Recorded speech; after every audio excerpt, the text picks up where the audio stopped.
اعوذ باللہ من الشیطان الرجیم بسم اللہ الرحمن الرحیم انا اعطیناک الکوثر فصل لربک وانحر ان شانئک هو الابتر صدق اللہ العظیم. سبحانک لا علم لنا الا ما علمتنا انک انت العلیم الحکیم. رب اشرح لی صدری ویسر لی امری واحلل عقدۃ من لسانی یفقہوا قولی. پناہ مانگتا ہوں میں اللہ تعالیٰ کی شیطان مردود سے. شروع کرتا ہوں میں اللہ کے نام سے جو بڑا مہربان نہایت رحم والا ہے. بے شک ہم نے آپ کو کوثر عطا کی ہے، پس آپ اپنے پروردگار کے لیے نماز پڑھیں اور قربانی کریں. بے شک جو آپ کا دشمن ہے وہی ابتر یعنی دم بریدہ اور مقطوع نسل ہے. یہ سورہ کوثر ہے. نزول کے اعتبار سے مکی ہے اور اس میں 3 آیتیں ہیں. نبی کریم صلی اللہ علیہ وسلم مکہ مکرمہ میں پیدا ہوئے. اپنی زندگی کے 53 سال آپ نے مکہ میں گزارا. 40 سال کی عمر مکمل ہو جانے پر اللہ تعالیٰ نے آپ کو نبوت سے، رسالت سے سرفراز فرمایا، اور آپ کو اس بات کا حکم تھا کہ آپ لوگوں میں دعوت و تبلیغ کا فریضہ انجام دیں. آپ اس کام کو کرتے رہے. ایک وقت آیا کہ اللہ پاک کی طرف سے حکم ہوا کہ فاصدع بما تؤمر وعارض عن المشرکین، کہ اب آپ علی الاعلان دعوت و تبلیغ کا فریضہ انجام دیں، اور دشمنوں کی طرف سے جو اذیت اور تکلیف دی جا رہی ہے، چاہے وہ جسمانی ہو یا روحانی ہو، آپ اس سے اعراض کریں، اسے نظر انداز کریں. نبی کریم صلی اللہ علیہ وسلم دعوت و تبلیغ کا فریضہ انجام دے رہے تھے. سیرت کی کتابوں سے اور سیرت کے بیانات سے آپ نے اس بات کو سنا ہوگا کہ آپ چوک چوراہوں پر، مکے کے بازاروں میں، اور سالانہ جو بازار لگا کرتے تھے وہاں جا کر کے لوگوں کے درمیان آپ دعوت و تبلیغ کا فریضہ انجام دیتے تھے. اس وقت دعوت و تبلیغ میں سب سے بنیادی چیز توحید تھی. مکے کے رہنے والے مشرک تھے، اللہ تعالیٰ کے ساتھ بہت ساری چیزوں کو خدائی میں شریک مانتے تھے. مکہ مکرمہ جو ایک ایسا شہر ہے جسے اللہ نے سب سے پہلے توحید کا مرکز بنایا تھا، اسے شرک کی آماج گاہ لوگوں نے بنا دیا تھا. صحن کعبہ میں بت رکھے گئے، خود کعبۃ اللہ کے ارد گرد بت رکھے گئے، کعبے کے اندر بت رکھے گئے. ہر دن کے لیے ایک الگ معبود، ہر کام کے لیے ایک الگ بت، ایسا بنا لیا گیا تھا. آپ اس وقت لوگوں کے درمیان توحید کی دعوت دیا کرتے تھے کہ یا ایھا الناس قولوا لا الہ الا اللہ تفلحوا، اے لوگو لا الہ الا اللہ کہو، دل سے کہو، زبان سے، کامیاب ہو جاؤ گے. اس وقت نماز کے احکامات نہیں تھے، روزے، زکوٰۃ اور حج کے احکامات نہیں آئے تھے. آج دین جس شکل میں ہے اس وقت نہیں تھا. 23 سال کے عرصے میں دین مکمل ہوا. اللہ کے نبی صلی اللہ علیہ وسلم جس سال دنیا سے جانے والے تھے اس سال آپ نے حج بھی فرمایا، اور اس حج کو حجۃ الوداع کا نام دیا گیا، اس لیے کہ آپ نے لوگوں سے جو گفتگو کی تھی اس گفتگو میں یہ چیز نمایاں طور پر نظر آ رہی تھی، جس کو صحابہ کرام نے ذکر کیا کہ اللہ کے رسول صلی اللہ علیہ وسلم اس طرح گفتگو فرماتے تھے جیسے ہم سے رخصت ہونے والے یا ہم کو رخصت کرنے والے، اس طرح گفتگو کرتے تھے۔ اور حج کو حجۃ الوداع کا نام دیا گیا، یعنی رخصتی کا، علیحدگی کا حج۔ ظاہر بات ہے جب رخصتی ہوتی ہے تو آدمی ایک دوسرے سے علیحدہ ہو جاتا ہے، تو اسے حجۃ الوداع کا نام دیا گیا۔ آپ نے اس بات کا تذکرہ بھی کیا کہ ہو سکتا ہے کہ پھر اس کے بعد میری اور تمہاری ملاقات نہ ہو، تو آپ لوگوں کو توحید کا پیغام دیتے تھے کہ شرک اور بت پرستی چھوڑ دو، ایک اللہ کو رب مانو، ایک اللہ کی عبادت کرو، ایک اللہ کی الوہیت، تنہا وہی معبود ہے، وہی پروردگار ہے، اس بات کو مانو اور اس بات کا اقرار کرو۔ یہی ایک پیغام تھا جو مکے میں نبی کریم صلی اللہ علیہ وسلم دیا کرتے تھے، اور مشرکین کو یہ بات بہت ناگوار گزرتی تھی کہ باپ دادا کا دین جو چلا آ رہا ہے شرک اور بت پرستی کا، اس کے خلاف یہ بات کرتے۔ آپ کو دعوت و تبلیغ سے روکنے کے لیے ہر حربہ استعمال کیا، جسمانی اذیت اور تکلیف تو دی گئی، آپ کو مارا گیا، آپ کے ساتھیوں کو مارا گیا، آپ کے ساتھ اہانت آمیز سلوک کیا گیا، آپ کو دیوانہ، پاگل، کاہن، جادوگر، پتہ نہیں کیا کیا کہا گیا، یہ سب کچھ ہوا۔ مرد تو مرد، عورتیں بھی یہی حرکت کرتی تھی۔ سیرت کی کتابوں میں آتا ہے کہ جب آپ حرم کی طرف جانے لگتے تھے تو گھر کا کوڑا کرکٹ جو جمع کر کے عورتیں رکھتی تھی وہ آپ پر پھینک دیا کرتی تھی۔ قرآن کریم میں جن آیات میں اس بات کا تذکرہ ہے، حدیث پاک میں تفسیر میں اس کی وضاحت کی گئی کہ ایسا بھی ہوا کہ آپ بیت اللہ میں صحن کعبہ میں نماز پڑھ رہے تھے تو کسی بدبخت نے کہا کہ فلاں قبیلے میں اونٹنی ذبح کی گئی ہے، اس کی بچہ دانی اور اولاد کوئی ہے جو لا کر کے ان کی یہ سجدے میں جائیں تو ان کی پیٹھ پر رکھ دے۔ ایک بدبخت تو اٹھا گیا، لے کر کے آیا، اللہ کے رسول صلی اللہ علیہ وسلم سجدے میں گئے تو آپ کی پشت پر لا کر وہ غلاظت رکھ دی گئی۔ آپ نماز پڑھ رہے تو آپ کے گلے میں چادر ڈال کر اسے گھونٹنے کی کوشش کی گئی، بل دے کر کے آپ کا گلا گھونٹنے کی کوشش کی گئی، ہر حربہ استعمال کیا آپ کو دلی اور ذہنی اذیت اور تکلیف پہنچانے کے لیے۔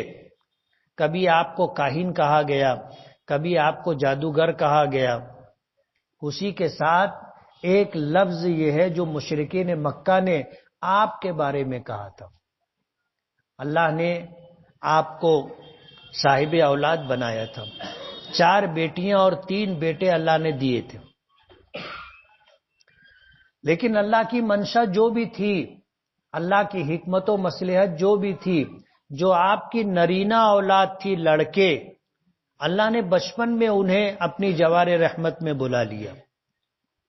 عبداللہ ہے، قاسم ہے، ابراہیم ہے، حضور کے 3 بیٹے تھے، 2 حضرت خدیجہ رضی اللہ تعالی عنہا کے بطن مبارک سے تھے اور ایک آپ کی باندی ماریہ قبطیہ رضی اللہ تعالی عنہا کے بطن سے۔ تینوں کا بچپن میں انتقال ہو گیا۔ جب آپ کے تیسرے بیٹے ابراہیم کا انتقال ہوا، دودھ پینے کا زمانہ تھا، عمر 2 سال سے بھی کم تھی، انتقال ہوا حضور پاک صلی اللہ علیہ وسلم کو۔ ظاہر بات ہے جو دکھ اور صدمہ تھا وہ تو تھا۔ اسی موقع پر ایک واقعہ بھی پیش آیا کہ سورج گہن ہو گیا اور مشرکین مکہ یہ کہنے لگے کہ جب کسی بڑی شخصیت کا انتقال ہوتا ہے یا دنیا میں کوئی بہت بڑا واقعہ رونما ہونے والا ہوتا ہے تو سورج گہن ہوتا ہے۔ حضور پاک صلی اللہ علیہ وسلم نے اعلان فرمایا کہ ایسا نہیں، ان ھذہ آیۃ من آیات اللہ، کہ سورج یا چاند کا گہنانا یہ اللہ کی قدرت کی نشانیوں میں سے ایک نشانی ہے کہ وہ سورج اور چاند جو پوری دنیا کو روشنی دیتا ہے، اللہ اسے بے نور کرنا چاہے تو اللہ کو یہ قدرت ہے، اللہ اسے بے نور بھی کر سکتا ہے۔ جب اتنی بڑی مخلوق اللہ کے تابع ہے اور اللہ کے حکم کے آگے بے بس ہے تو اس پوری کائنات کے اندر اللہ جو چاہے گا وہ ہوگا، اسی کے حکم پر یہاں تبدیلیاں آتی ہیں۔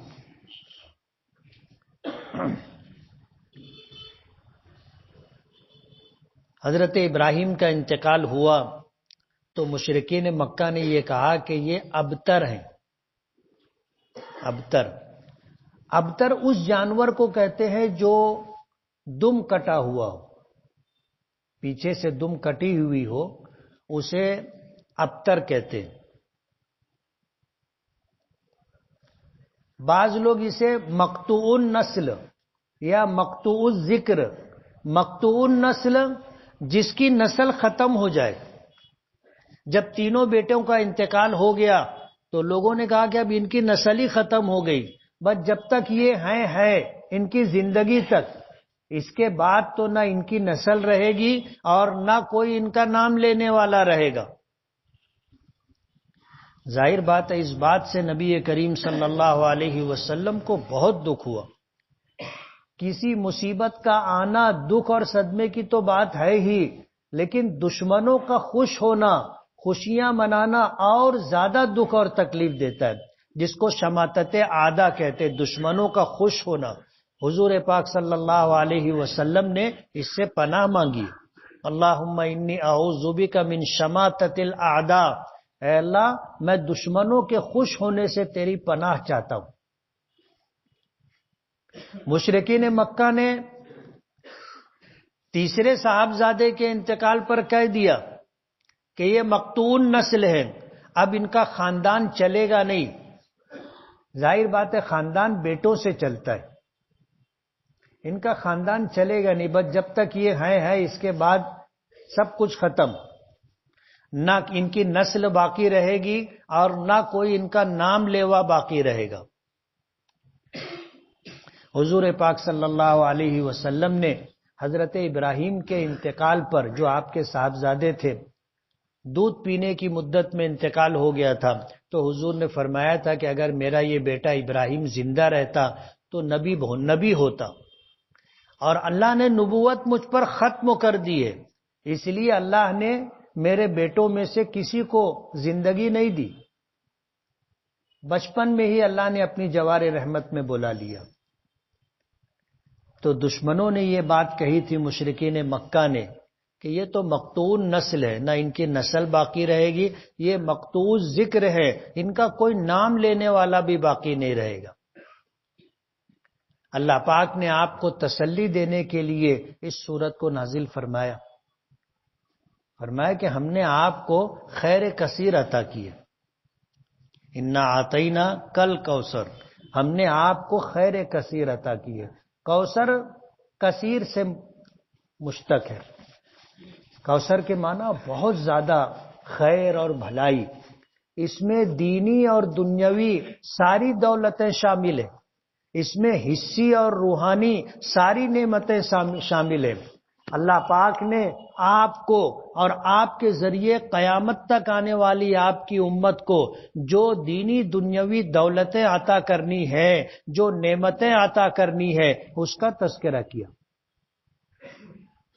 کہ ہم نے آپ کو خیر کثیر دی۔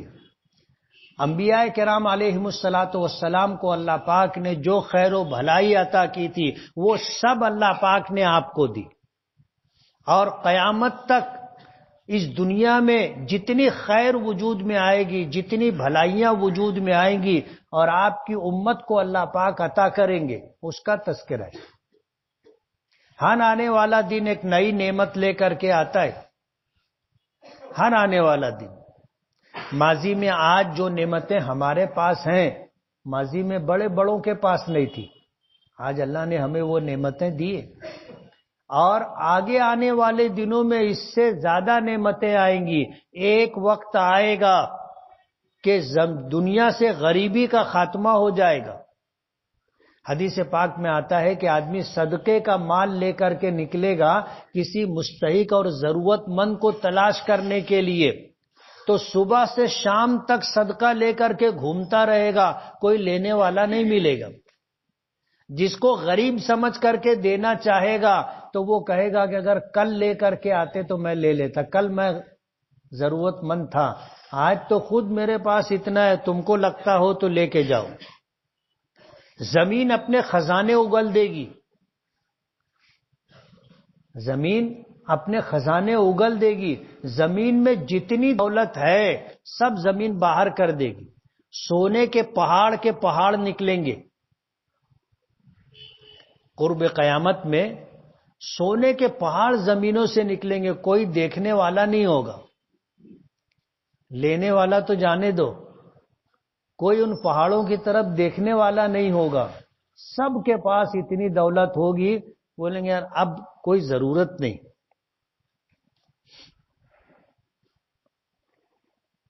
اللہ پاک آپ کو اور آپ کے ذریعے آپ کی امت کو جو خیر کثیر عطا کرے گا اس کا تذکرہ ہے۔ ہم نے آپ کو خیر کثیر عطا کی ہے۔ کوثر، میدان محشر میں ایک حوض ہوگا جس کو حوض کوثر کہتے ہیں، معلوم ہے نا؟ شاید ہم میں سے کوئی ایسا ہوگا جس کو نہ معلوم۔ حوض کوثر، محدثین کہتے ہیں کہ حوض کوثر کا معاملہ حد تواتر تک پہنچا ہوا ہے، یہ ایک اصطلاح ہے، حد تواتر تک پہنچا ہوا ہے، اس کا انکار نہیں کیا جا سکتا، اس کا اعتقاد رکھنا، اس کو ماننا ضروری ہے۔ میدان محشر میں ایک حوض ہوگا جس میں جنت سے پانی آئے گا، جنت میں ایک نہر ہے جس کا نام ہے کوثر، اس نہر کا پانی آئے گا اس حوض میں، اور نبی کریم صلی اللہ علیہ وسلم اپنے دست مبارک سے اپنے ان امتیوں کو جو دنیا میں آپ پر، آپ کے لائے ہوئے دین پر ایمان لائیں گے، جنت میں جانے سے پہلے میدان محشر میں اس حوض سے آپ خود پانی پلائیں گے۔ اور حدیث پاک میں حوض کوثر کے پانی کا عجیب و غریب تذکرہ ہے، اس میں سے ایک یہ بھی ہے کہ جو ایک مرتبہ پی لے گا پھر وہ جنت میں جانے تک پیاسا نہیں ہوگا، ایک مرتبہ پی لے گا پیاس بجھ جائے گی۔ میدان محشر کوئی گھڑی دو گھڑی کی بات نہیں ہے، 1000 سال، 50,000 سال یا اس سے زیادہ لمبا زمانہ میدان محشر میں رہنا ہوگا، لیکن ایک مرتبہ حوض کوثر سے جو پانی پی لے گا پھر جنت میں جانے تک اس کو پیاس نہیں لگے گی۔ بعض لوگ کہتے ہیں کہ یہ حوض میدان محشر میں ہوگا، لیکن اکثر روایتوں سے معلوم ہوتا ہے کہ یہ جنت میں ہے، اور جنت میں ایک نہر ہے جس کا نام کوثر ہے۔ محدثین نے اس میں تطبیق اس طرح کی ہے کہ اسی حوض نہر کوثر سے پانی آئے گا جو میدان محشر کے حوض میں جمع ہوگا، اور اس سے نبی کریم صلی اللہ علیہ وسلم لوگوں کو پلائیں گے۔ تو اللہ تعالیٰ نے آپ کو دینی اور دنیاوی دولتیں، حصی اور معنوی نعمتیں سب عطا کی۔ جب آپ کو اللہ نے اتنا نوازا تو پھر ظاہر بات ہے جب نعمت بڑی ہو تو اس کی شکر گزاری بھی بڑی ہوتی ہے۔ حکم دیا فصل لربک، اپنے پروردگار کے لیے نماز پڑھیں۔ صرف نماز ہی نہیں، تمام عبادتیں صرف اللہ کے لیے کی جائے گی۔ اللہ کے علاوہ کسی اور کے لیے کسی عبادت کا کرنا یہ شرک ہے۔ مشرکین مکہ یہی کرتے تھے، پوجا پاٹ جو ہوتی تھی وہ بتوں کی پوجا پاٹ کیا کرتے تھے، اللہ کے ساتھ، اللہ کی ذات میں، اللہ کی صفات میں پتھروں کے بتوں کو اور نہ جانے کن کن چیزوں کو شامل کرتے تھے۔ حکم دیا گیا کہ اپنی تمام عبادتیں آپ صرف اللہ کے لیے کریں۔ حکم دیا گیا قل ان صلاتی و نسکی و محیایا و مماتی للہ رب العالمین لا شریک لہ وبذالک امرت وانا اول المسلمین۔ اللہ نے حکم دیا اپنے پیغمبر کو، آپ کہیے کہ میری تمام عبادتیں، ان صلاتی میری نماز اور تمام عبادتیں، و نسکی اور قربانیاں، للہ رب العالمین صرف اور صرف اللہ رب العالمین کے لیے۔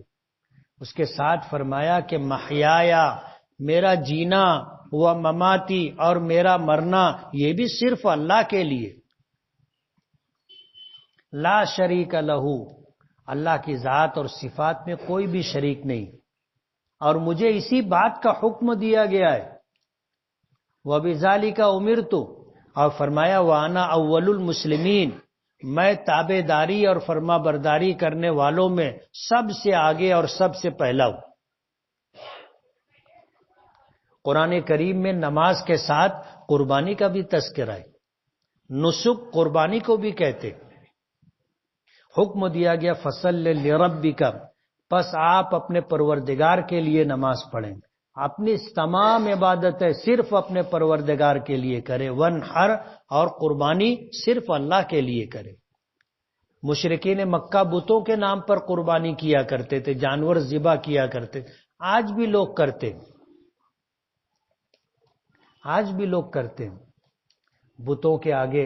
ابھی جترا آئے گی، سردی آ رہی ہے، جترا آئے گی تو دیوی کے نام پر قربانی کی جائے گی، بکرے کاٹے جائیں گے۔ اسی طرح مسلمانوں میں بھی بہت سارے لوگ ہیں جو نہ جانے کن کے نام پر بکرا ذبح کرتے، جس کو قندوری کہتے۔ کیا کہتے ہیں؟ قندوری۔ اور لوگوں کو دعوت دیتے ہیں کہ آؤ، اور پھر پکوان پکتا ہے اور پھر وہی کھلایا جاتا ہے۔ ظاہر بات ہے اللہ کے علاوہ کسی اور کے نام پر اگر جانور کو ذبح کیا گیا تو وہ حرام ہے، اس کا کھانا جائز نہیں ہے۔ تو مشرکین اللہ کے علاوہ دیوی دیوتاؤں کے نام پر اور نہ جانے کن کے نام پر جانوروں کو ذبح کرتے ہیں، قربانی کرتے ہیں۔ آپ قربانی صرف اپنے پروردگار کے لیے کریں۔ عبادات میں ایک اہم عبادت قربانی بھی ہے، ایک اہم عبادت۔ حضرت ابراہیم علیہ نبینا علیہ الصلاۃ والسلام کا جہاں ذکر خیر ہوتا ہے وہیں قربانی بھی ساتھ میں، کہ آپ نے اللہ کے حکم پر اپنے بیٹے حضرت اسماعیل کو قربان کیا تھا۔ یہ تو اللہ کی منشا تھی کہ اسماعیل کا ذبح نہ ہو، دل میں حضرت ابراہیم کے جو بیٹے اسماعیل کی محبت تھی اسے ختم کرنا تھا، اور اللہ نے امتحان لیا تھا، اور حضرت ابراہیم نے اپنے بیٹے کو اللہ کے نام پر قربان کیا تھا۔ اللہ نے بچا لیا، مینڈھا ذبح ہوا۔ اللہ نے اولاد کی قربانی کو جانور کی قربانی سے بدل دیا، یہ اللہ کی حکمت و مصلحت ہے، ورنہ اس پر عمل کرنا ہم جیسے لوگوں کے لیے ناممکن ہو جاتا۔ آج جن کے لیے نماز پڑھنا مشکل ہے، روزہ رکھنا مشکل ہے، پوری زکوٰۃ دینا مشکل ہے، حج کرنا مشکل ہے، وہ اولاد کو کیسے اللہ کے نام پر ذبح کرتے؟ اور اللہ نے جو شریعت اور دین ہمیں دیا ہے اس میں ہر عمل ایسا ہے جس کا کرنا انسان کے بس میں ہے۔ لا یکلف اللہ نفسا الا وسعها، اللہ تعالیٰ کسی جان کو اس کی طاقت سے زیادہ مکلف نہیں کرتا۔ اگر حضرت اسماعیل کی قربانی ہو جاتی اور واقعی ان کا ذبح ہو جاتا تو پھر ہر صاحب اولاد کو اپنی زندگی میں ایک بیٹے کی قربانی دینی پڑتی، اور یہ بہت مشکل عمل تھا۔ جب حضرت ابراہیم نے حضرت اسماعیل نبینا علیہ الصلاۃ والسلام کے ساتھ قربانی کا یہ عمل کیا تھا، اور اللہ نے حضرت اسماعیل کو بچا کر مینڈھے کے گلے پہ چھری پھروائی تھی، جب حضرت ابراہیم نے آنکھوں سے پٹی ہٹائی تو دیکھا جبرائیل کھڑے، اور جبرائیل کے ساتھ حضرت اسماعیل بھی کھڑے ہیں جیتے جاگتے۔ حیران ہو گئے، دیکھا کہ بجائے بیٹے اسماعیل کے ایک مینڈھا ذبح ہوا ہے۔ تو حضرت جبرائیل نے آپ کو خوشخبری دی، قد صدقت الرؤیا، کہ ابراہیم تم نے اپنے خواب کو سچ کر دکھایا، ان ھذا لہو البلاء المبین، اور فرمایا کہ یہ بہت بڑا امتحان تھا، بہت بڑی آزمائش تھی، اور آپ اس میں کامیاب ہو گئے۔ تو قربانی اور نماز، قربانی اور عبادت، اس کا ساتھ ساتھ میں تذکرہ ہے۔ نماز بھی پڑھو تو اللہ کے لیے، تمام عبادتوں کی ادائیگی صرف اللہ کے لیے ہو، اور قربانی بھی صرف اللہ کے لیے ہو۔ ان شانئک ھو الابتر، یہ دو باتیں کہنے کے بعد، دو آیتوں کے بعد تیسری آیت ہے کہ بے شک جو آپ کا دشمن ہے وہی دم بریدہ ہے، وہی ابتر ہے، وہی مقطوع النسل ہے، وہی مقطوع الذکر ہے۔ کس نے یہ بات کہی تھی ہمیں نہیں معلوم، اس کا نام کا علم ہمیں نہیں ہے، لیکن جب اللہ نے یہ بات کہی ہے، اللہ نے یہ بات کہی ہے تو ان کا نہ کوئی نام جانتا ہے، اور نہ ان کی نسل باقی ہے، اور نہ کوئی ان کو بھلائی سے یاد کرنے والا ہے۔ اللہ نے اپنے نبی کو جو شان و شوکت عطا کی ہے، جو جاہ و حشمت عطا کی ہے، اس پوری دنیا میں اللہ نے کسی کو نہیں دی۔ اللہ کی ناراضگی اور غضب کا اندازہ آپ اس بات سے کر سکتے ہیں کہ حضور پاک صلی اللہ علیہ وسلم کی شان میں جس مشرک نے گستاخی کی تھی، اللہ نے فرمایا زنیم کہ یہ ولد الحرام ہے۔ کیا کہا؟ کہ یہ ولد الحرام ہے، اپنے حقیقی باپ کی اولاد نہیں ہے، یہ ولد الزنا، ولد الحرام۔ قرآن کریم میں یہ لفظ اللہ نے ذکر کیا ہے، اس لیے علماء کی ایک جماعت یہ کہتی ہے کہ جس کسی نے بھی حضور کی شان میں گستاخی کی ہے وہ ولد الحرام ہوگا، اور جو اپنے باپ کی حقیقی اولاد ہوگا وہ کبھی حضور کی شان میں گستاخی نہیں کرے گا۔ اس لیے جتنے گستاخی کرنے والے لوگ ہیں ان کے متعلق علماء کی ایک جماعت یہ کہتی ہے کہ یہ اپنے باپ کی حقیقی اولاد نہیں ہے، یہ ولد الحرام اور ولد الزنا ہے، اور یہ ایسے منحوس لوگ ہیں کہ جن کی نہ نسل چلے گی اور نہ کوئی ان کو بھلائی سے یاد کرنے والا ہوگا۔ ان شانئک، بے شک جو آپ کا دشمن ہے وہ دم بریدہ ہے، وہ مقطوع النسل ہے، وہ مقطوع الذکر ہے، آپ نہیں۔ آپ کو تو اللہ نے عزت و سربلندی کے آخری درجے تک پہنچایا۔ بعد از خدا بزرگ توئی، قصہ مختصر۔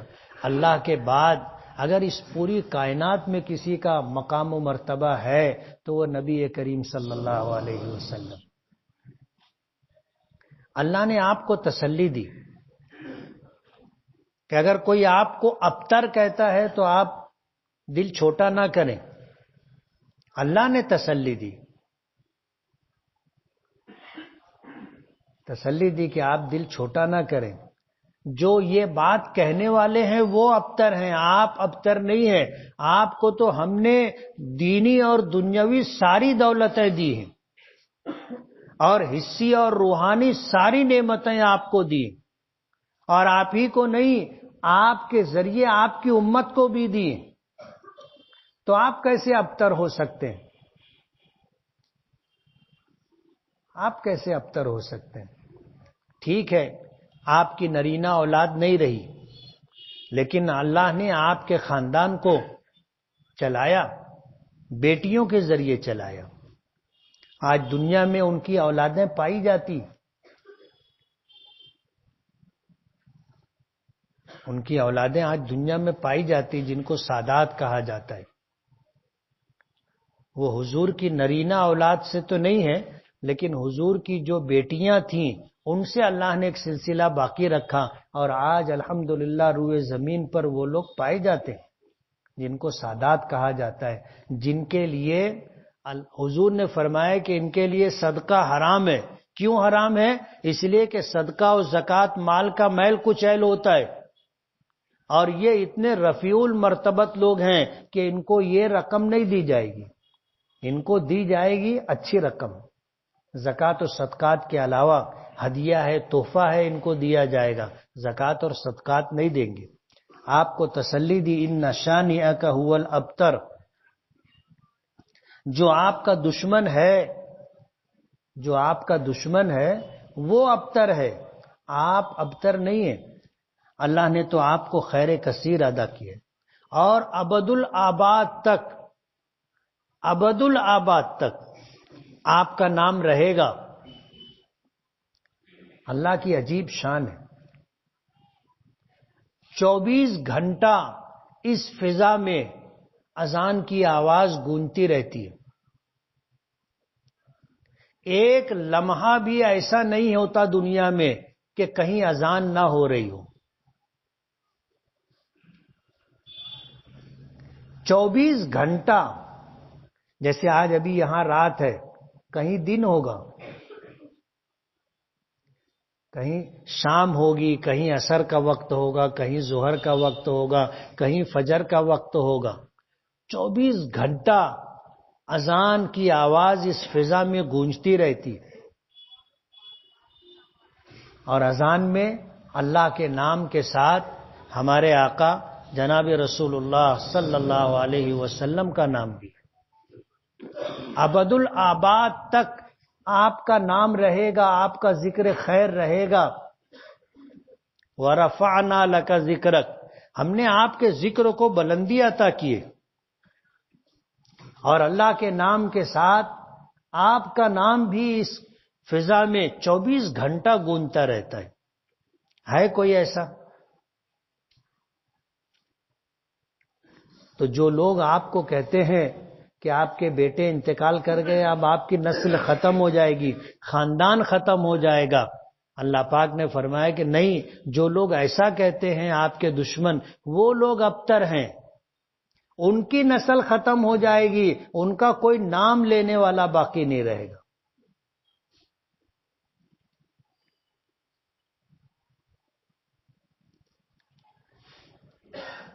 ان شانئک ھو الابتر، بے شک آپ کا دشمن وہ دم بریدہ ہے، وہ مقطوع نسل ہے، وہ مقطوع ذکر ہے، آپ نہیں۔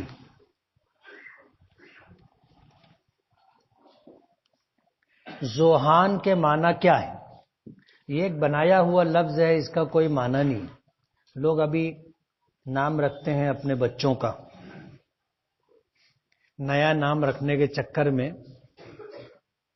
کچھ بھی نام ایسا رکھ دیتے جو پیچھے کسی نے رکھا نہیں۔ میں ہمیشہ یہ بات کہتا ہوں کہ جتنے اچھے نام تھے وہ سب پیچھے رکھے جا چکے، اب اگر نیا نام ڈھونڈ کے لاؤ گے تو یا تو اس کا کوئی معنی نہیں ہوگا، یا پھر اس کا جو ہے خراب معنی ہوگا۔ ابھی پرسوں کی بات ہے، ایک شخص نے مجھ سے فون پہ پوچھا کہ میری بیٹی کا نام میں نے عنائزہ رکھا ہے،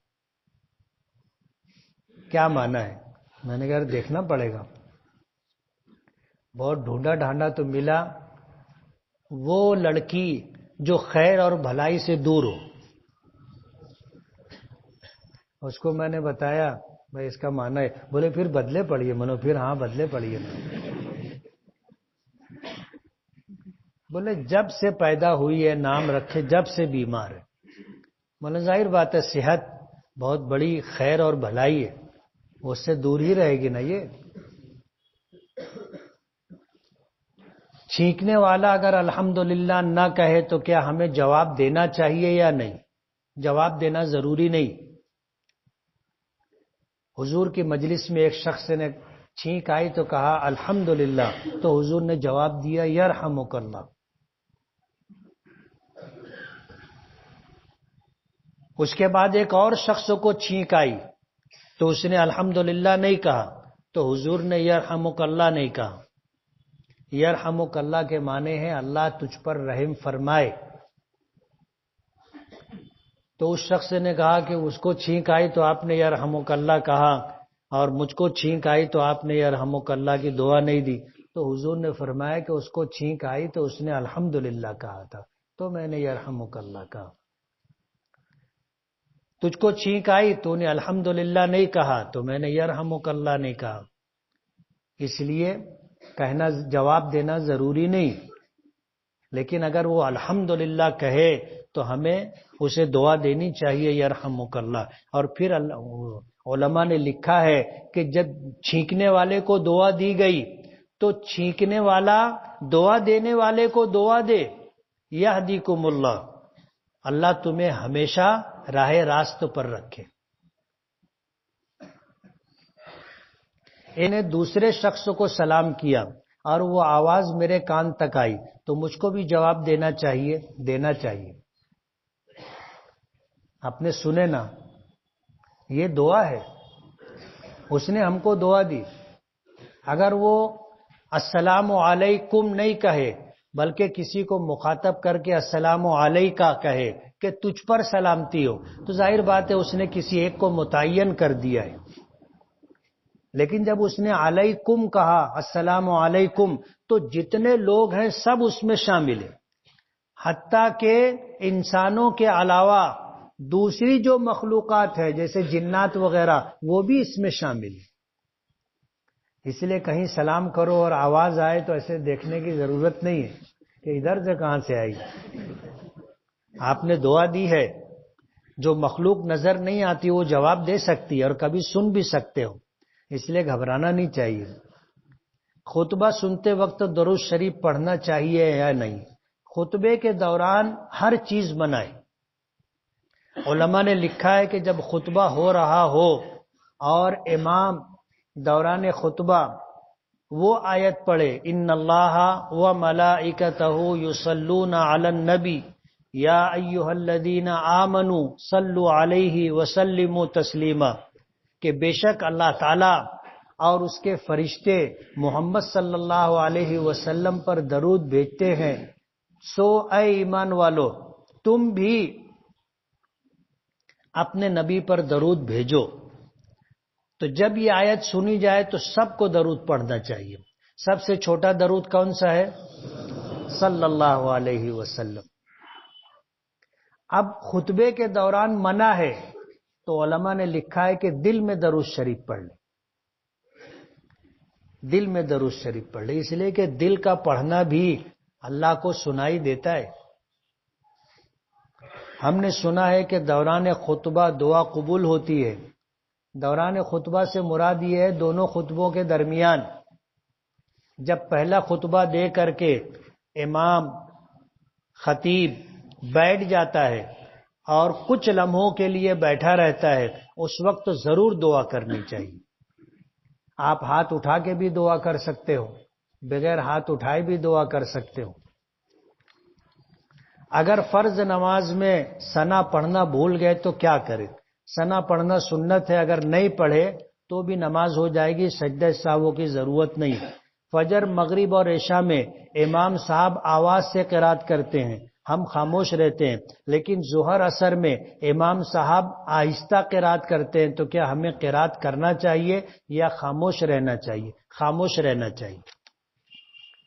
امام اعظم ابو حنیفہ رحمۃ اللہ علیہ کے یہاں یہی حکم ہے کہ جب قرآن کریم امام پڑھے تو تم خاموش رہو، بغور سنو. سنائی دے رہا ہے تو بغور سنو، نہیں سنائی دے رہا ہے تو خاموش رہو. کیرم اور لوڈو کھیلنا کیسا ہے؟ یہ وقت کی بربادی ہے، اور اگر اس سے احکام الہی نماز چھوٹ جائیں، ماں باپ نے منع کیا ہم نے ان کی نافرمانی کر رہے ہیں تو یہ گناہ ہے. اگر کوئی پیٹ کی بیماری میں مبتلا ہو اور اس کا انتقال ہو جائے تو کیا وہ شہید کہلائے گا؟ شہید کی دو قسم، ایک شہید دنیاوی اور ایک شہید اخروی. شہید دنیاوی کا مطلب یہ ہے کہ اس کے ساتھ سلوک دنیا سے ہی شہیدوں جیسا کیا جائے گا، یہ وہ شخص ہے جو میدان جہاد میں اللہ اور اس کے دین، اللہ اس کے رسول اور ان کے دین کے دشمنوں سے مقابلہ کرتا ہوا جان دے دے، وہ شہید دنیاوی ہے۔ یہیں سے اس کے ساتھ شہیدوں جیسا معاملہ ہوگا، اس کو غسل نہیں دیں گے اور اس کے جسم پر جو کپڑا ہے وہ کپڑا نہیں اتاریں گے، اور بعض ائمہ کے نزدیک اس کی نماز جنازہ بھی نہیں پڑھیں گے۔ وہ نماز جنازہ دعا ہے اور اس کو اب دعا کی ضرورت نہیں ہے، بس اس کو لے جا کے دفن کر دیں گے۔ کل قیامت کے دن جب یہ اٹھے گا تو اس کے جسم پر وہی کپڑا ہوگا جو شہید ہونے کے وقت تھا، اور خون اسی طرح جسم سے بہہ رہا ہوگا جیسے شہید ہونے کے وقت بہا تھا۔ یہ شہید دنیاوی ہے، اور ایک شہید اخروی ہے کہ اس کے ساتھ آخرت میں شہیدوں سا برتاؤ ہوگا، یعنی شہیدوں کا مقام اللہ اسے دیں گے، لیکن دنیا میں عام انسانوں کی طرح اس کو غسل بھی دیں گے، کفن بھی دیں گے، نماز جنازہ بھی پڑھیں گے۔ تو شہید دنیاوی کے علاوہ 100 ایسے لوگ ہیں جو شہید اخروی ہیں۔ ان میں سے پیٹ کی بیماری میں مبتلا شخص اگر انتقال کر جائے تو وہ بھی شہید ہے۔ مفتی صاحب، ظہر سے پہلے 2 رکعت پڑھنا نفل میں شمار ہوگا؟ سنت ادا ہوگی یا نہیں؟ سنت ادا نہ ہوگی۔ مفتی عامر عثمانی، میں کسی مفتی کے خلاف تو کچھ نہیں کہتا، یہ ان کا اپنا علم ہے، لیکن امام بخاری رحمت اللہ علیہ نے حضرت عبداللہ ابن عمر رضی اللہ تعالی عنہ کی ایک روایت ذکر کی ہے جس میں ظہر سے پہلے 2 رکعت سنت کا تذکرہ ہے۔ اس لیے اس روایت کے ہوتے ہوئے اگر کوئی شخص یہ کہے کہ یہ سنت نہیں ہے، نفل ہے، تو اس کی بات نہیں مانی جائے گی۔ گھر میں 3 بہویں ہیں، میری والدہ 2 بہوؤں کے ساتھ انصاف کرتی ہے اور چھوٹی بہو کے ساتھ ناانصافی، کیا ایسا کرنا درست ہے؟ درست نہیں، یہ ظلم ہے۔ میرے بھائی کو لڑکی ہوئی ہے، کوئی اچھا نام بتائیے، فاطمہ رکھ دو، زینب رکھ دو، مریم رکھ دو، عائشہ رکھ دو، حبیبہ رکھ دو۔ ہم نے 3 اور 4 رکعت کی نماز میں پہلے قاعدے میں اتحیات کے بعد درود شریف پڑھ لیا، ہمیں یاد نہیں تھا، سجدہ سہو کرنا پڑے گا۔ اگر تنہا نماز پڑھ رہے ہیں تو سجدہ سہو کرنا پڑے گا، اور اگر امام کے پیچھے پڑھ رہے ہیں تو سجدہ سہو نہیں کرنا پڑے گا۔ مسجد کا صحن چھوڑ کر مدرسے کے طلبہ اوپری حصے میں نماز پڑھ سکتے ہیں؟ پڑھ سکتے ہیں۔ انتظامی لائن سے ایسا کرنا درست ہے۔ کھانا کھانے کے دوران الٹے ہاتھ سے پانی پینا کیسا ہے؟ کیا پی سکتے ہیں یا نہیں؟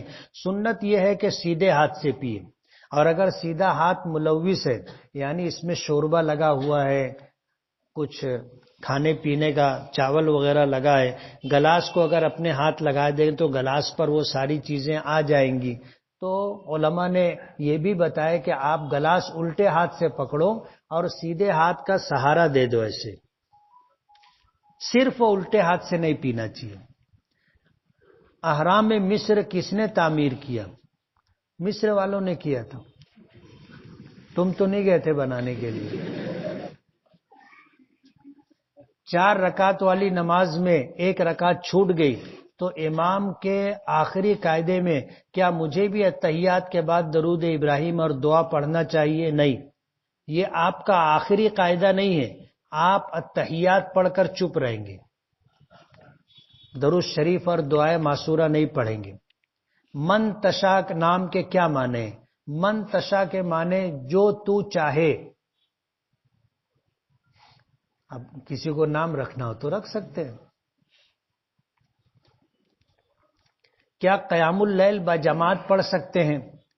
قیام اللیل با جماعت امام اعظم ابو حنیفہ رحمت اللہ علیہ کے یہاں نہیں، فرض نمازوں کی جماعت ہے، اور رمضان المبارک میں وتر کی نماز با جماعت ہے، سنتوں کی اور نفل کی جماعت نہیں۔ کیا گھروں میں سجاوٹ کے طور پر لوگ قرآن پاک کی آیتوں کے فریم بنا کر لگاتے ہیں؟ کیا یہ جائز ہے؟ جائز ہے، لیکن اچھا نہیں ہے۔ بعض علماء نے لکھا ہے کہ اللہ کا کلام زینت کے لیے نہیں ہے. اللہ کا کلام کلام ہدایت ہے. اللہ کا کلام اس پر عمل ہونا چاہیے.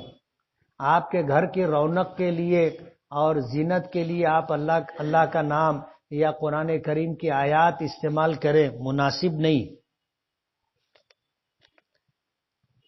ان دنوں سواریوں پر لوگ قصوہ لکھواتے ہیں اور ساتھ میں اونٹنی اور ایک آدمی کی تصویر بھی ہوتی ہے. آپ سے گزارش ہے کہ اس کی شرعی حیثیت بتائیں. قصوہ نام لکھوا سکتے ہیں. حضور کی اونٹنی تھی، حضور کے خچر تھے، حضور کے گھوڑے تھے، سب کا نام تھا. حضور کی اونٹنی کا نام عزبہ تھا، حضور کی اونٹنی کا نام قصوہ تھا، حضور کے خچر کا نام دلدل تھا، گھوڑے بھی تھے ان کا بھی نام تھا. تو سواری کے اوپر یہ لکھوا سکتے ہیں، لیکن ساتھ میں وہ ایک اونٹنی اور اس کے ساتھ ایک آدمی رسی پکڑ کے چل رہا ہے، یہ تصویر نہیں لگانا چاہیے. گزارش ہے کہ جامع مسجد میں مستورات کی نماز کا انتظام کیا جائے. مصلی بڑھ جائیں گے.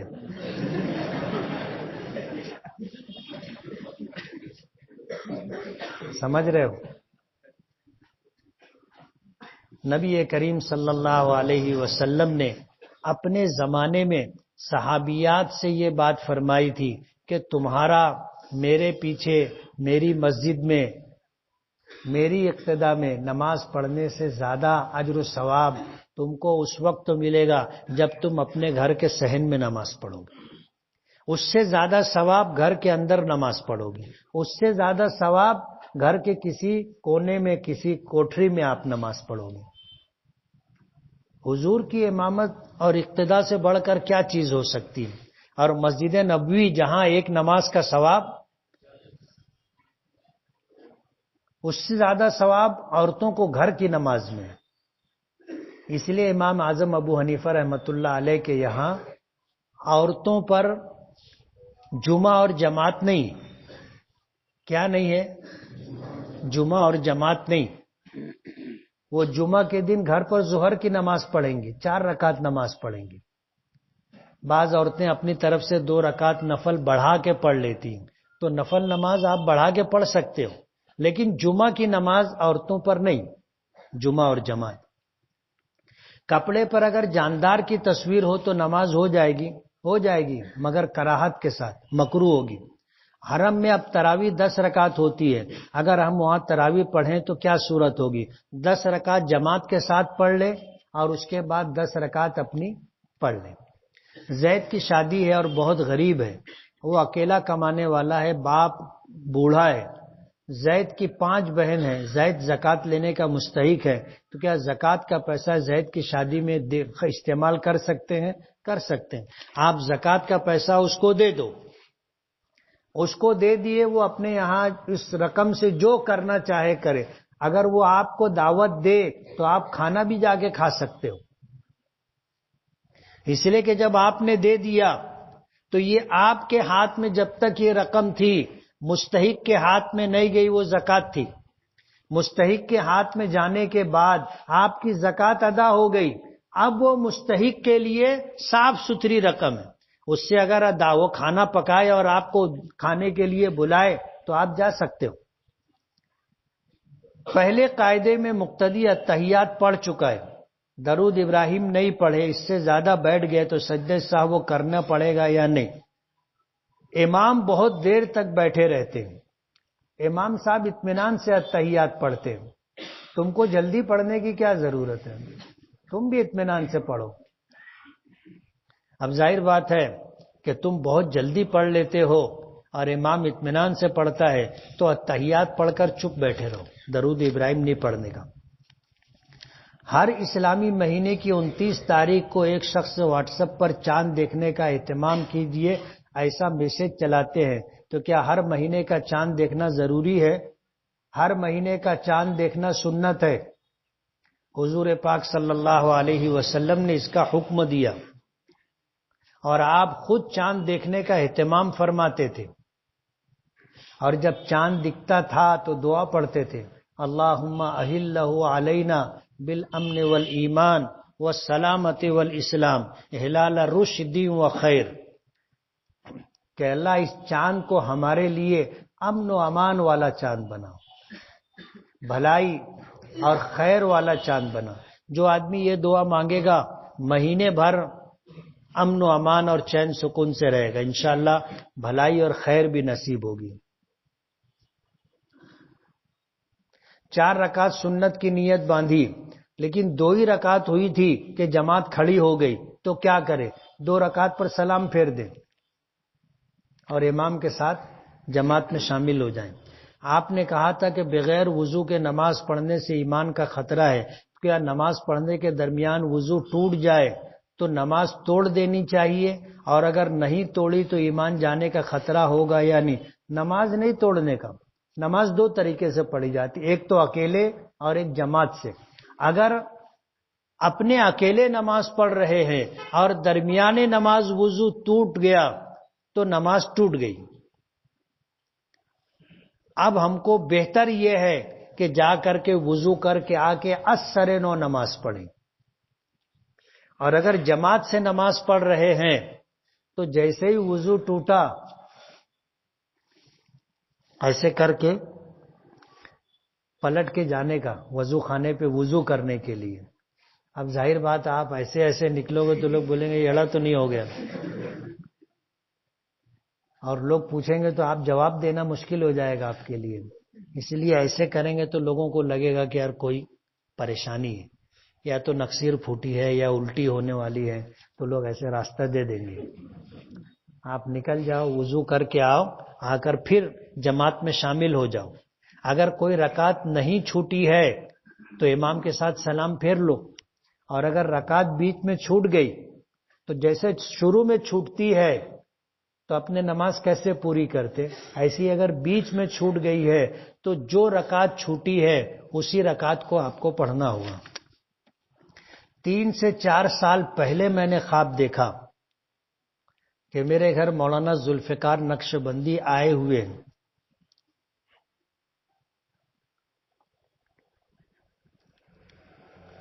اس طرح خواب دیکھنا اس کی کیا وجہ ہو سکتی ہے؟ محبت کی بات ہے، دلی تعلق ہے، اس لیے آپ نے دیکھا۔ اللہ والوں کو گھر میں دیکھنا اچھی بات ہے، اچھا خواب ہے۔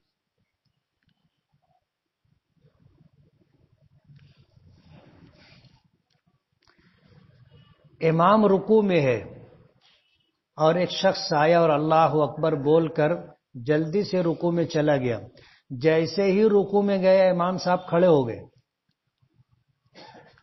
اگر امام کے ساتھ رکوع میں ہم شامل ہوئے اور ایک مرتبہ سبحان ربی العظیم ہم نے کہا تو ہم کو رکوع ملا، اور رکوع ملا تو رکعت ملی، اور اگر ہم رکوع میں جانے لگے اور امام صاحب اٹھ گئے اور رکوع میں ہماری شرکت ایک تسبیح کے بقدر نہیں ہو سکی تو ہم کو رکوع نہیں ملا، ہم کو رکعت نہیں ملی۔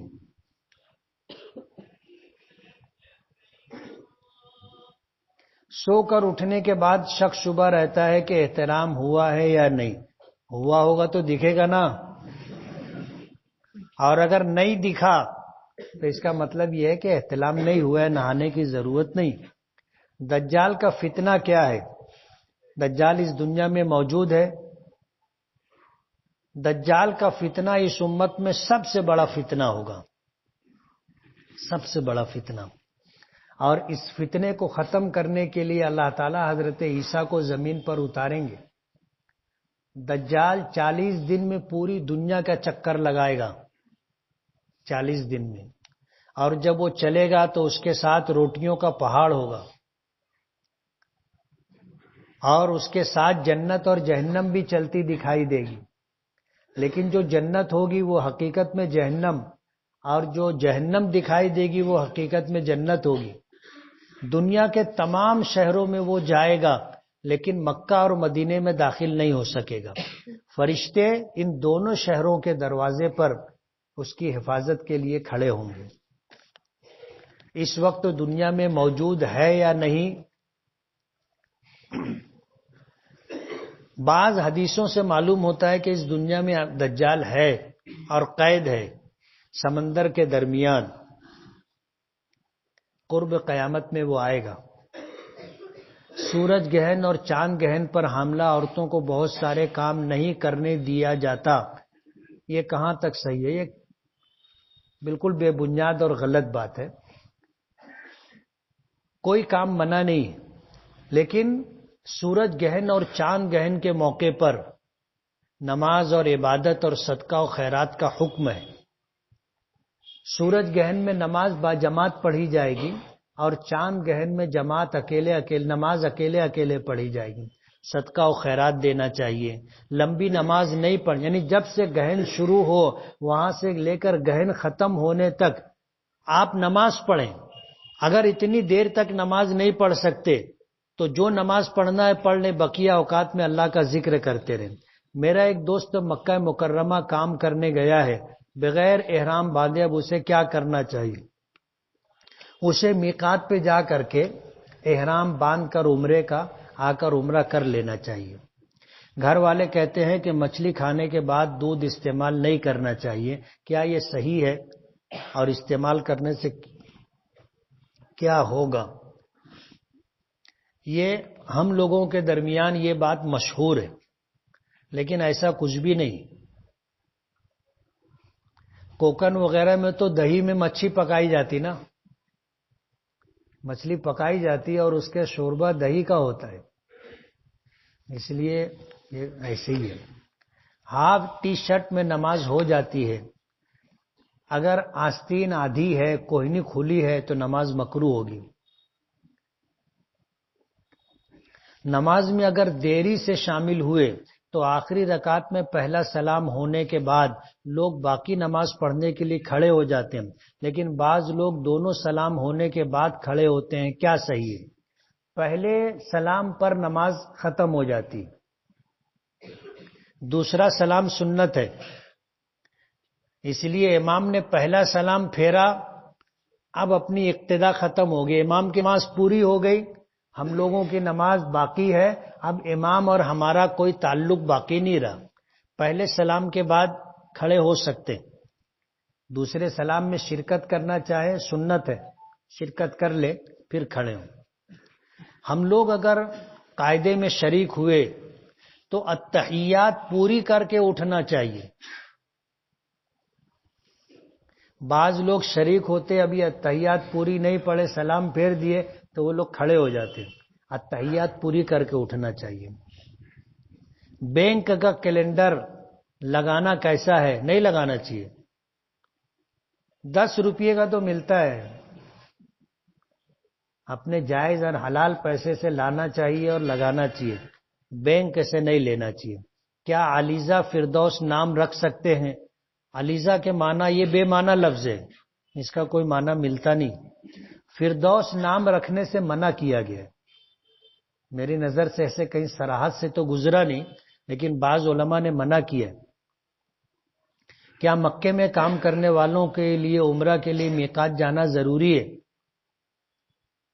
عمرہ کرنا ہے تو مکے میں رہنے والے ہل میں جائیں گے، حرم سے باہر، میقات پہ جانا ضروری نہیں۔ مروان نام رکھنا کیسا ہے؟ جائز ہے۔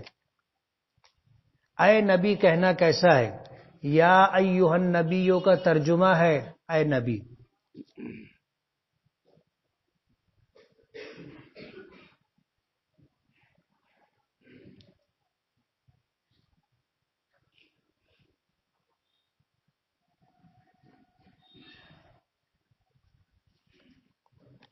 مٹی کھانا کیسا ہے؟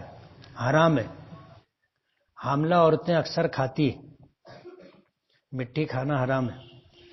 شادی کی عمر ہوتی نہیں ہے، گناہوں کا خطرہ ہے، اب کیا کرنا چاہیے؟ تو کیا بچپن میں شادی کر دیں گے؟ بالغ ہونے کے بعد شادی ہوگی، اور بچوں کی ایسی تربیت کرے کہ وہ گناہوں سے بچے۔ ہندوستان کی تاریخ کالا پانی آتا ہے، کالا پانی سے کیا مراد ہے؟ انڈومان نکوبار میں جو قید خانہ تھا، وہاں جن کو قید کیا جاتا تھا ان کو بولتے تھے کالا پانی کی سزا۔ قربانی کا جانور رنگین بچڑا پالنا. مہاراشٹر کے اندر گو ونش پر پابندی ہے. ہم لوگ ہر سال قربانی میں رنگین جانور کی قربانی دیکھتے. نہیں کرنا چاہیے. شریعت نے ہر ایسے کام سے منع کیا ہے جس سے آدمی کی جان کو یا مال کو خطرہ لاحق ہو. اب ظاہر بات ہے آپ نے جانور کاٹا اور ریڈ پڑی تو جانور بھی جاتا ہے, پاؤڈر مار دیتے گوشت پر, اور کیس بن گیا تو پھر خرچہ بھی پیچھے لگ جاتا. اس لیے رنگین جانور کی قربانی شرعاً جائز ہے, لیکن جب ہماری حکومت نے اس پر پابندی لگا دی ہے تو ہم کو احتیاط کرنا چاہیے. اور اس سال بقرعید سے پہلے انشاءاللہ ہم لوگ جمعیت کی طرف سے اس کا اعلان کریں گے. پچھلے سال جو حادثہ پیش آیا تھا کہ کانٹا مارکیٹ میں بہت بڑی تعداد رنگین جانوروں کی تھی اور فرقہ پرستوں کی طرف سے کارروائی ہوئی تھی, اور وہ سارے جانور بحق کے سرکار ضبط ہو گئے تھے. اب بتانے والے بتاتے ہیں تقریباً 2 کروڑ روپے کا نقصان ہوا تھا. کتنے کا؟ یہ پیسہ ایسے ہی تھوڑی آتا ہے, بہت محنت سے کمایا جاتا ہے. گوشالہ کے نام پہ سارے جانور اٹھا کے لے گئے, ان کا تو 2 کروڑ کا فائدہ ہو گیا, تمہارا 2 کروڑ کا نقصان ہو گیا. اس لیے رنگین جانور کا ذبیحہ یا رنگین جانور کی قربانی سے احتیاط کرنا چاہیے. جانور کی گندگی اور بدبو سے پڑوسیوں کو تکلیف پہنچانا, جانور سڑک اور راستے پہ باندھنے سے راہگیروں اور سواریوں کو آمد و رفت میں دقت آتی ہے. ایسا کرنا ظاہر بات ہے کسی کو تکلیف دینا جائز نہیں ہے. وہ کون سی مسجد ہے جس میں سال میں 1 مرتبہ اذان ہوتی ہے؟ مسجد نمرہ, میدان عرفات کی مسجد ہے. اگر کسی نے ہدیے میں مسواک دی اور ہم نے اسے فروخت کیا تو اس کا پیسہ جائز ہے؟ جائز ہے. جب ہم کو کسی نے دے دیا ہم مالک ہو گئے, اب ہم استعمال کریں یا کسی کو ہدیہ دے دیں یا بیچ دیں, دونوں سب جائز ہیں. حفظ قرآن یاد نہیں ہوتا, کیا وظیفہ یا دعا, کوئی وظیفہ یا دعا بتائیں. درود شریف پڑھنا چاہیے اور محنت کرنا چاہیے. کیا کرنا چاہیے؟ ہم لوگ پڑھتے تھے, امتحان میں ہمارا ایک ساتھی تھا, تو اس نے سوالات جو آئے ایک کا بھی اس کے پاس جواب نہیں تھا, محنت کرتا نہیں تھا, تو اس نے لکھ دیا کہ نمبروں کی گٹھری تیرے پاس ہے, اگر پاس کر دے تو کیا بات ہے. تو نمبر دینے والے ممتحن نے نمبر دینے کی جگہ لکھا کہ کتابوں کی گٹھری تیرے پاس ہے, اگر یاد کر لے تو کیا بات ہے. تو محنت کرنا چاہیے.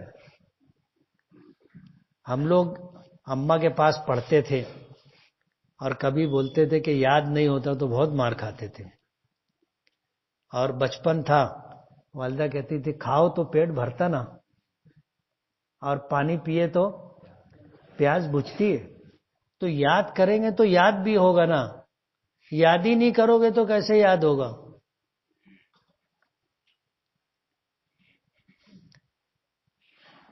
محفل قرات یا محفل نعت میں سبحان اللہ یا اللہ اکبر کہنا کیسا ہے؟ جائز ہے. زید ایک شیعہ لڑکی سے محبت کرتا ہے اور اس سے نکاح کرنا چاہتا ہے, تو کیا زید کا نکاح جائز ہے؟ جائز نہیں. سورہ بقرہ پڑھنا اور پڑھانا کیسا ہے؟ جائز ہے, مگر اس پر اجرت لینا جائز نہیں. عقیقہ اگر 7 دن میں نہیں کر سکے تو زندگی بھر میں جب چاہے کر سکتے ہیں یا نہیں کر سکتے. زندہ لوگوں کا عقیقہ ہو سکتا ہے, مرحوم لوگوں کا عقیقہ نہیں. ہیرا پورا ثنا ہائی اسکول کے سامنے ایک مسجد ہے جو 1 مہینے سے بنی ہے, اس کی پاور آکڑی ڈال کر چلا رہے, تو کیا یہ جائز ہے؟ چوری ہے بجلی کی. پھر وہ چاہے مسجد کے لیے ہو یا گھر کے لیے ہو یا کارخانے کے لیے ہو، چوری تو چوری ہے۔ جو عورت اپنے ناخن میں نیل پالش لگائے اس کو غسل کی حاجت ہو تو کیا ناخن میں نیل پالش کے ہوتے ہوئے غسل ہو جائے گا؟ غسل بھی نہیں ہوگا، وضو بھی نہیں ہوگا۔ ہر ایسی چیز جو اعضائے وضو تک پانی کو پہنچنے سے روکے تو اس میں وضو بھی نہیں ہوگا، غسل بھی نہیں ہوگا۔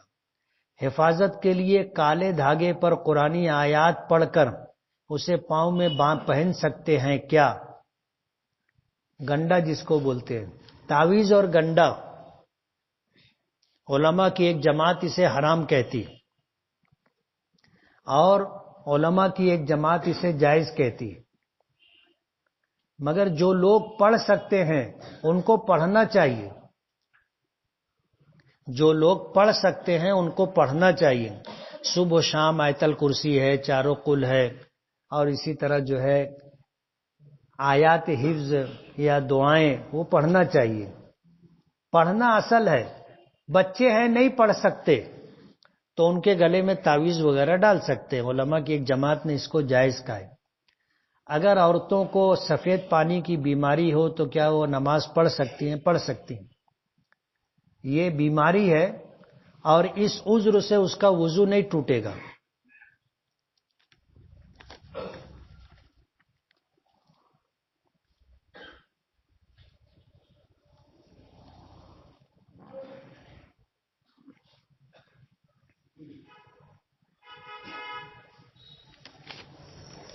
کسی نے سسر اور بہو کے تعلق سے سوال کیا ہے اور کچھ ایسی باتیں لکھی ہے جس کا پڑھنا مناسب نہیں تھا۔ سسر اور بہو کے درمیان رشتہ میاں بیوی کا کبھی بھی نہیں ہو سکتا، اور اگر سسر نے بدنیتی کے ساتھ بہو کو اس طرح ہاتھ لگایا کہ دونوں کے جسم کی گرمی محسوس کی گئی،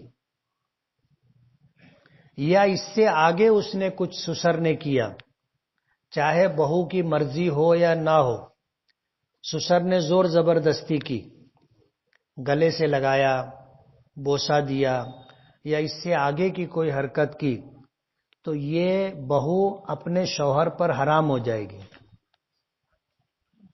اور یہ حرمت کبھی ختم نہیں ہوگی۔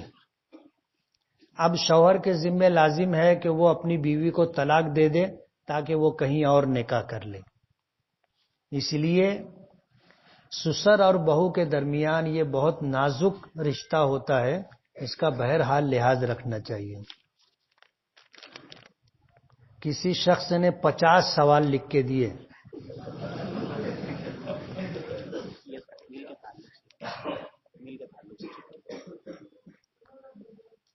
دیکھو چند صورتیں باقی رہ گئیں درس قرآن کی تکمیل میں۔ ہم چاہتے تھے کہ کسی بڑے عالم دین کو یا اپنے استاذ کو بلائیں، مولانا خلیل الرحمان سجاد نعمانی صاحب، مفتی احمد صاحب خانپوری صاحب، مولانا ارشد مدنی صاحب، دارالعلوم کے محتمم مفتی ابو القاسم نعمانی صاحب، سبوں نے معذرت کر لی، کوئی آنے کے لیے ٹائم دینے کے لیے تیار نہیں۔ ضیاء سیٹ سے آج بات ہوئی تو یہ ہوا کہ ہم ایک کمیٹی بنا لیں گے اور کمیٹی والوں کے مشورے سے کیا فیصلہ لینا ہے وہ فیصلہ لیں گے، تو آپ لوگوں میں سے چند لوگوں کو ذمہ داری دی جائے گی اور اس طرح ایک کمیٹی بنا کر کے پھر یہ فیصلہ کیا جائے گا کہ درس قرآن کے تکمیل درس قرآن پر کیا کرنا چاہیے۔ بسم اللہ الرحمن الرحیم، الحمدللہ۔